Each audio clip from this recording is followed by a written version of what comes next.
Hey guys. Hey guys. Old Man G here, or Red Marvel as it were, back again with another movie review. And I've just come back from seeing Uncharted. And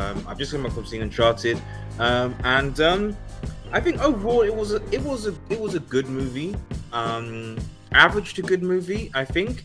But before we get into it, if you're new to the channel, remember to like, share, and subscribe to Red Marvel. Socials are below. Yeah, let's get this channel growing. Obviously, this is a spoiler review. So if you're not watching, you want to watch it, this is a spoiler review. So don't. Although to be honest, given the content in this, you could make a case if you played the games, it's not really much of a spoiler, but it is what it is. I'm just giving you guys the heads up. So obviously, Uncharted, Nathan Drake who's obviously been played by Tom Holland, and Mark Wahlberg as Sully. And for those of you who have not played Uncharted games, I played Uncharted games.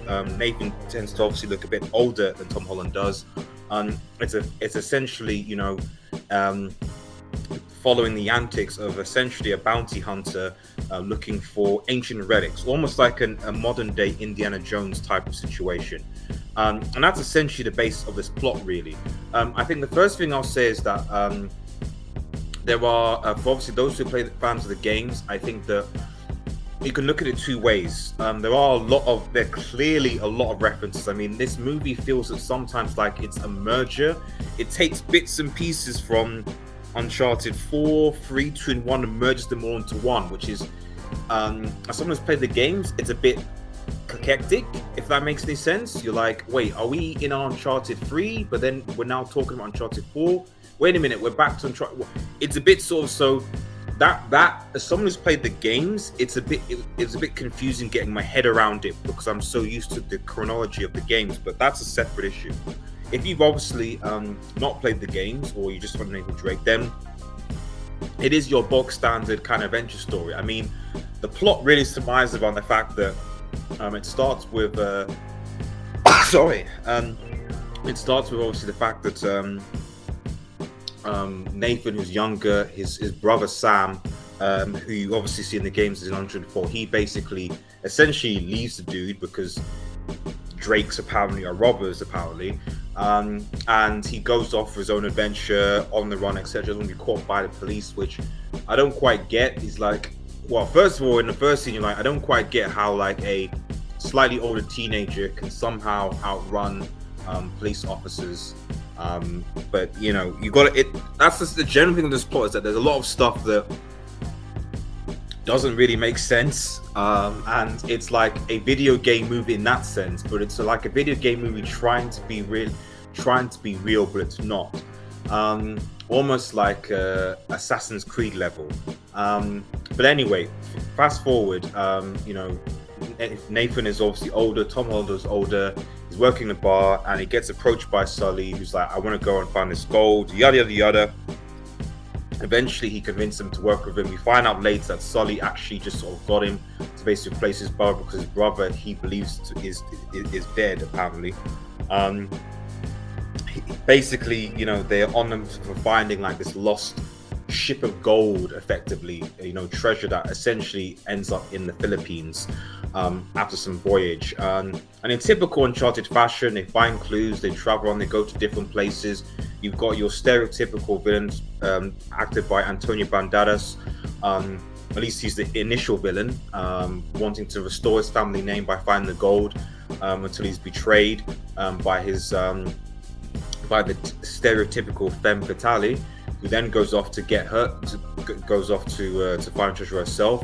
They're then met by Chloe, who's obviously from the games as well, who Sully obviously is screwed up. Obviously, Sully in this is a dick. Sully's a bit of a dick in this, and I'm surprised by how easy at the end Nathan kind of forgives him, because he's a douchebag. In the games, he's more like a cocky uncle. Here, maybe it's because he's younger, he's a douche. He's like, I just care about the gold. That's it, really. And I'll screw over anyone until the end. It comes to the end scene where he makes a decision and chooses Nathan Drake over the gold. And now you're like, oh, okay, it all comes full circle. So, but the usual stuff happens. A couple of fight scenes. Antonio Banderas is killed off. early on, so he's not the villain. And then the movie pretty much wraps itself round up where they eventually find the gold.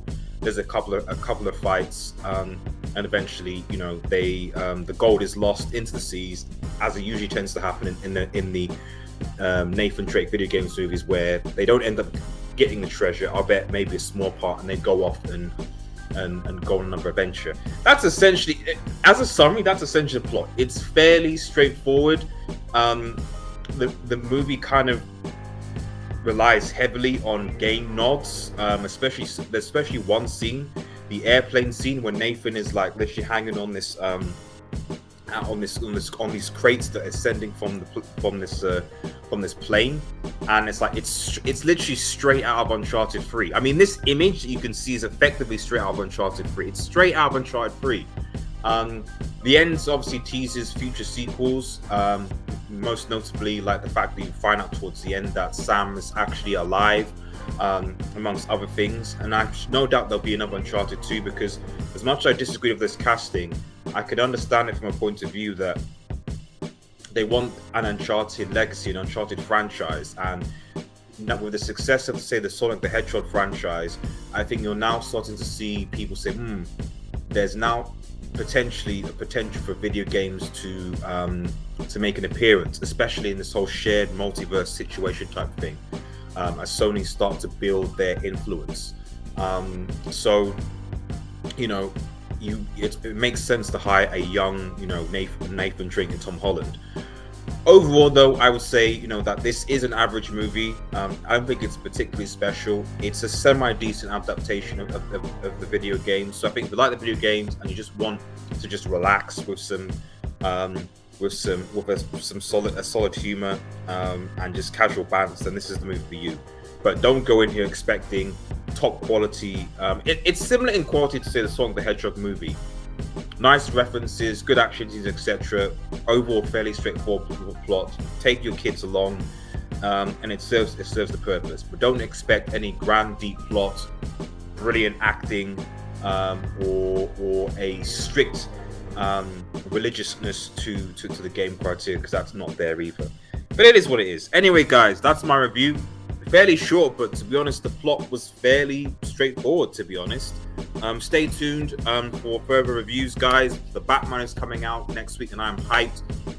So this is going to be the week of the Batman, and I will be reviewing certain Batman films over the next week. So stay tuned for that. There'll be a review almost every day.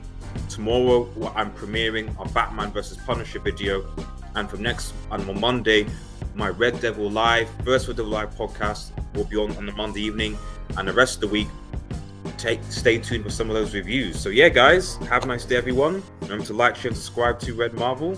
Peace out and cheers.